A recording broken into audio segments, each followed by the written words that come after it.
सोचिए जरा, अगर जिस माँ ने आपको जन्म दिया, पाला पोसा, उसी माँ के साथ कोई हैवानियत करे तो क्या आपका खून नहीं खौलेगा? क्या आप चुप रह पाएंगे? अगर आप ऐसी कहानियों में दिलचस्पी रखते हैं तो अभी इसी वक्त चैनल को सब्सक्राइब कर लीजिए, क्योंकि आगे जो होने वाला है वो आपके होश उड़ा देगा। अब कहानी की शुरुआत करते हैं, लेकिन ध्यान से सुनिए, क्योंकि हर एक बात आगे आने वाले तूफान की आहट है। पुलिस को आखिरकार गोपाल शर्मा के खिलाफ सारे सबूत मिल चुके हैं। जी हाँ, एक एक करके वो सब चीजें सामने आ चुकी हैं जिनका इंतजार सबको था। अब सवाल सिर्फ इतना है कि अगर गोपाल दोषी साबित होता है तो उसे कैसी सजा मिलनी चाहिए? क्या ऐसी सजा जो उसे उम्र भर याद रहे, या फिर ऐसी सजा जो समाज के लिए एक मिसाल बन जाए? आप भी इस सवाल पर सोचिए और अपनी राय जरूर जाहिर कीजिए, क्योंकि आपकी आवाज भी मायने रखती है। मिस्टर आर्यभट्ट का दर्द यहाँ सबसे अलग है। उनके लिए माँ सिर्फ एक रिश्ता नहीं, बल्कि उनकी पूरी दुनिया है। एक बेटा अपनी माँ के लिए क्या क्या सह सकता है, ये शायद शब्दों में बयां करना मुश्किल है। जिस औरत ने उसे इस दुनिया में लाया, जिसने रात रात भर जागकर उसे पाला, अगर उसी माँ को कोई चोट पहुँचाए तो उस इंसान के लिए दिल में क्या बचता है? नफरत, गुस्सा और इंसाफ की आग। आर्यभट्ट के अंदर भी यही आग जल रही है। वो बस एक ही बात सोच रहे हैं कि जिसने भी उनकी माँ के साथ ऐसा किया है उसे किसी भी हाल में सज़ा मिलनी चाहिए। लेकिन कहानी यहीं ख़त्म नहीं होती, बल्कि असली खेल अब शुरू होता है। सीरियल में ऐसा ट्विस्ट आने वाला है जिसे देखकर आप अपनी आंखों से नज़र नहीं हटा पाएंगे।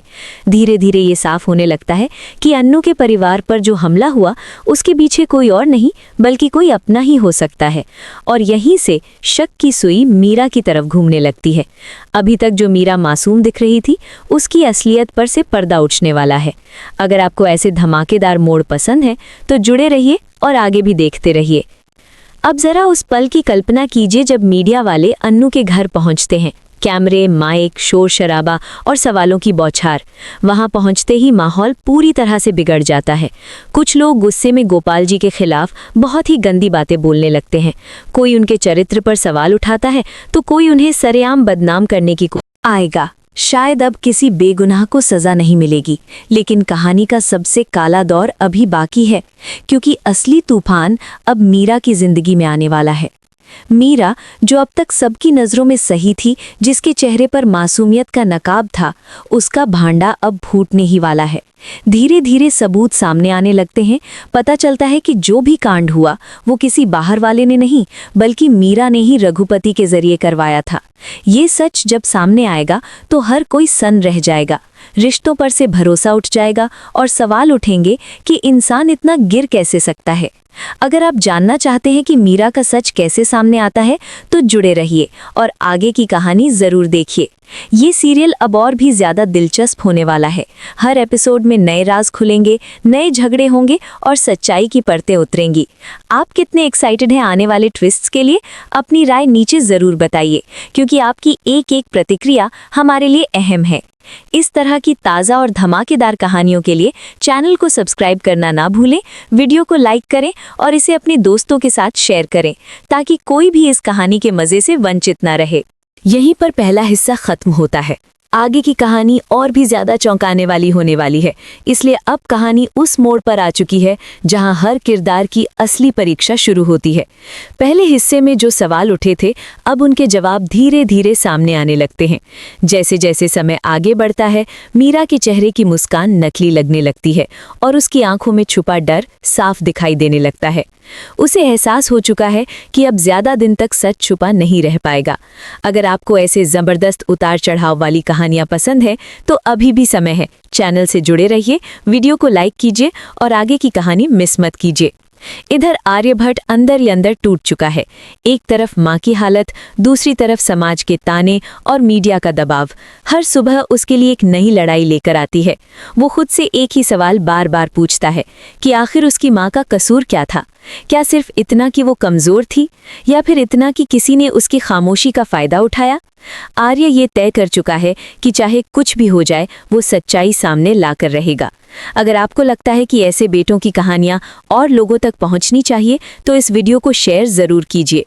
पुलिस की जांच अब तेज हो जाती है। रघुपति को दोबारा पूछताछ के लिए बुलाया जाता है। शुरुआत में वो फिर से वही रटा रटाया बयान देता है, लेकिन इस बार पुलिस के पास ऐसे सबूत होते हैं जिनसे बच पाना नामुमकिन है।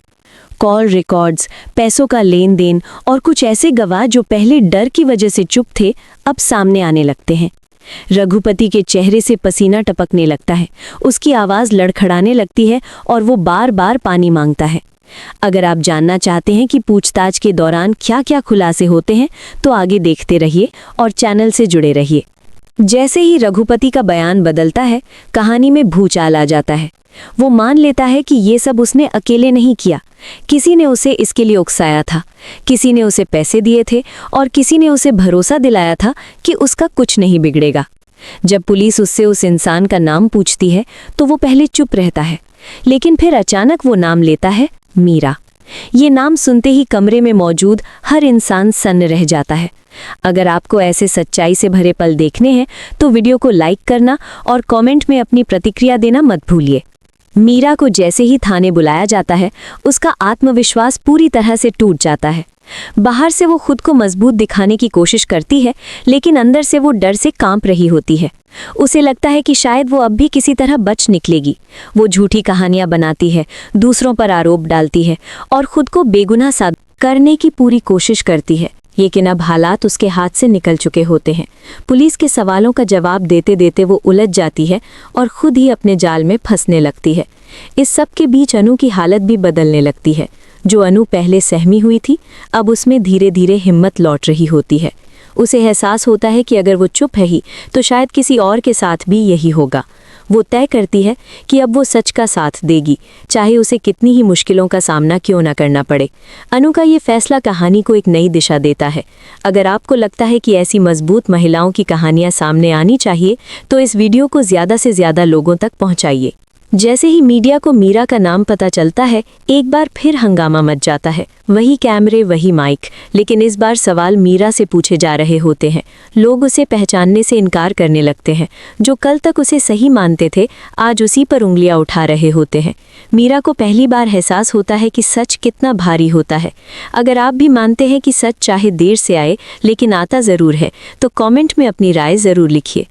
आर्य अपनी माँ के पास बैठा होता है। उसकी माँ की आंखों में अब भी दर्द है, लेकिन उसमें एक उम्मीद की चमक भी दिखाई देने लगती है। वो अपने बेटे का हाथ पकड़कर बस इतना कहती है कि सच का साथ मत छोड़ना। ये शब्द आर्य के लिए किसी ताकत से कम नहीं होते। वो और भी मजबूती से खड़ा हो जाता है। ऐसे भावुक पलों को देखने के लिए हमारे साथ जुड़े रहिए और चैनल को फॉलो करना मत भूलिए। अब अदालत का सीन आता है। कोर्ट में हर किसी की सांसें थमी हुई हैं। एक तरफ गोपाल जी, जिन पर अब तक शक किया जा रहा था, दूसरी तरफ मीरा, जिसकी सच्चाई सामने आने वाली है। वकील एक एक करके सबूत पेश करते हैं। Call records, bank transaction, Raghupati का बयान और अनु की गवाही। हर सबूत मीरा को और ज्यादा कमजोर करता जाता है। कोर्ट में सन्नाटा छा जाता है। अगर आप जानना चाहते हैं कि अदालत में आगे क्या होता है तो इस कहानी से जुड़े रहिए। मीरा अब टूट चुकी होती है। वो रोने लगती है, गिड़गिड़ाने लगती है और खुद को हालात का शिकार बताने की कोशिश करती है। लेकिन जज के चेहरे पर कोई नरमी नहीं होती। वो साफ शब्दों में कहते हैं कि कानून के लिए हर कोई बराबर है। जिसने भी गुनाह किया है उसे उसकी सजा जरूर मिलेगी। ये सुनकर गोपाल जी की आंखों में आंसू आ जाते हैं, लेकिन ये आंसू राहत के होते हैं। अगर आपको लगता है कि इंसाफ की जीत दिखाना जरूरी है तो इस वीडियो को शेयर जरूर कीजिए। कोर्ट के बाहर अनु मीडिया से बात करती है। वो कहती है कि सच का साथ देना आसान नहीं होता, लेकिन जरूरी होता है। उसकी ये बात कई लोगों के दिल को छू जाती है। कई महिलाएं उसे अपना रोल मॉडल मानने लगती हैं। कहानी अब सिर्फ बदले या साजिश की नहीं रह जाती, बल्कि हिम्मत और इंसाफ की बन जाती है। अगर आपको भी ये कहानी प्रेरणादायक लग रही है तो चैनल से जुड़े रहिए और आगे आने वाले एपिसोड मिस मत कीजिए। यहीं पर पहला हिस्सा खत्म होता है। आगे की कहानी और भी ज्यादा चौंकाने वाली होने वाली है, इसलिए अब कहानी उस मोड़ पर आ चुकी है जहां हर किरदार की असली परीक्षा शुरू होती है। पहले हिस्से में जो सवाल उठे थे, अब उनके जवाब धीरे धीरे सामने आने लगते हैं। जैसे जैसे समय आगे बढ़ता है, मीरा के चेहरे की मुस्कान नकली लगने लगती है और उसकी आंखों में छुपा डर साफ दिखाई देने लगता है। उसे एहसास हो चुका है कि अब ज्यादा दिन तक सच छुपा नहीं रह पाएगा। अगर आपको ऐसे जबरदस्त उतार चढ़ाव वाली कहानियां पसंद है तो अभी भी समय है। चैनल से जुड़े रहिए, वीडियो को लाइक कीजिए और आगे की कहानी मिस मत कीजिए। इधर आर्यभट्ट अंदर ही अंदर टूट चुका है। एक तरफ माँ की हालत, दूसरी तरफ समाज के ताने और मीडिया का दबाव हर सुबह उसके लिए एक नई लड़ाई लेकर आती है। वो खुद से एक ही सवाल बार बार पूछता है कि आखिर उसकी माँ का कसूर क्या था। क्या सिर्फ इतना कि वो कमज़ोर थी, या फिर इतना कि किसी ने उसकी खामोशी का फ़ायदा उठाया? आर्य ये तय कर चुका है कि चाहे कुछ भी हो जाए वो सच्चाई सामने लाकर रहेगा। अगर आपको लगता है कि ऐसे बेटों की कहानियां और लोगों तक पहुंचनी चाहिए तो इस वीडियो को शेयर ज़रूर कीजिए। पुलिस की जांच अब तेज हो जाती है। रघुपति को दोबारा पूछताछ के लिए बुलाया जाता है। शुरुआत में वो फिर से वही रटा रटाया बयान देता है, लेकिन इस बार पुलिस के पास ऐसे सबूत होते हैं जिनसे बच पाना नामुमकिन है। कॉल रिकॉर्ड्स, पैसों का लेन देन और कुछ ऐसे गवाह जो पहले डर की वजह से चुप थे, अब सामने आने लगते हैं। रघुपति के चेहरे से पसीना टपकने लगता है, उसकी आवाज़ लड़खड़ाने लगती है और वो बार बार पानी मांगता है। अगर आप जानना चाहते हैं कि पूछताछ के दौरान क्या क्या खुलासे होते हैं तो आगे देखते रहिए और चैनल से जुड़े रहिए। जैसे ही रघुपति का बयान बदलता है, कहानी में भूचाल आ जाता है। वो मान लेता है कि ये सब उसने अकेले नहीं किया। किसी ने उसे इसके लिए उकसाया था, किसी ने उसे पैसे दिए थे और किसी ने उसे भरोसा दिलाया था कि उसका कुछ नहीं बिगड़ेगा। जब पुलिस उससे उस इंसान का नाम पूछती है तो वो पहले चुप रहता है, लेकिन फिर अचानक वो नाम लेता है, मीरा। ये नाम सुनते ही कमरे में मौजूद हर इंसान सन्न रह जाता है। अगर आपको ऐसे सच्चाई से भरे पल देखने हैं तो वीडियो को लाइक करना और कमेंट में अपनी प्रतिक्रिया देना मत भूलिए।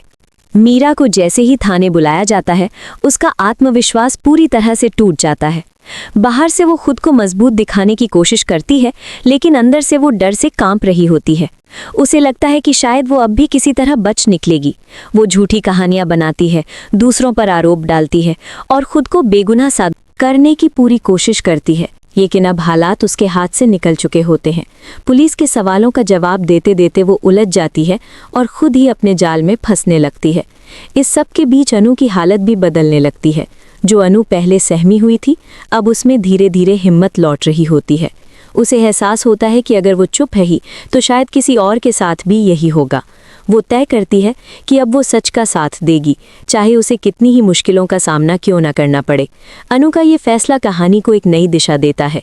अगर आपको लगता है कि ऐसी मजबूत महिलाओं की कहानियां सामने आनी चाहिए तो इस वीडियो को ज़्यादा से ज़्यादा लोगों तक पहुंचाइए। जैसे ही मीडिया को मीरा का नाम पता चलता है, एक बार फिर हंगामा मच जाता है। वही कैमरे, वही माइक, लेकिन इस बार सवाल मीरा से पूछे जा रहे होते हैं। लोग उसे पहचानने से इनकार करने लगते हैं। जो कल तक उसे सही मानते थे, आज उसी पर उंगलियां उठा रहे होते हैं। मीरा को पहली बार एहसास होता है कि सच कितना भारी होता है। अगर आप भी मानते हैं कि सच चाहे देर से आए लेकिन आता ज़रूर है, तो कमेंट में अपनी राय ज़रूर लिखिए। आर्य अपनी माँ के पास बैठा होता है। उसकी माँ की आंखों में अब भी दर्द है, लेकिन उसमें एक उम्मीद की चमक भी दिखाई देने लगती है। वो अपने बेटे का हाथ पकड़कर बस इतना कहती है कि सच का साथ मत छोड़ना। ये शब्द आर्य के लिए किसी ताकत से कम नहीं होते। वो और भी मजबूती से खड़ा हो जाता है। ऐसे भावुक पलों को देखने के लिए हमारे साथ जुड़े रहिए और चैनल को फॉलो करना मत भूलिए। अब अदालत का सीन आता है। कोर्ट में हर किसी की सांसें थमी हुई हैं। एक तरफ गोपाल जी, जिन पर अब तक शक किया जा रहा था, दूसरी तरफ मीरा, जिसकी सच्चाई सामने आने वाली है। वकील एक एक करके सबूत पेश करते हैं। Call records, bank transaction, Raghupati का बयान और अनु की गवाही। हर सबूत मीरा को और ज्यादा कमजोर करता जाता है। कोर्ट में सन्नाटा छा जाता है। अगर आप जानना चाहते हैं कि अदालत में आगे क्या होता है तो इस कहानी से जुड़े रहिए। मीरा अब टूट चुकी होती है। वो रोने लगती है, गिड़गिड़ाने लगती है और खुद को हालात का शिकार बताने की कोशिश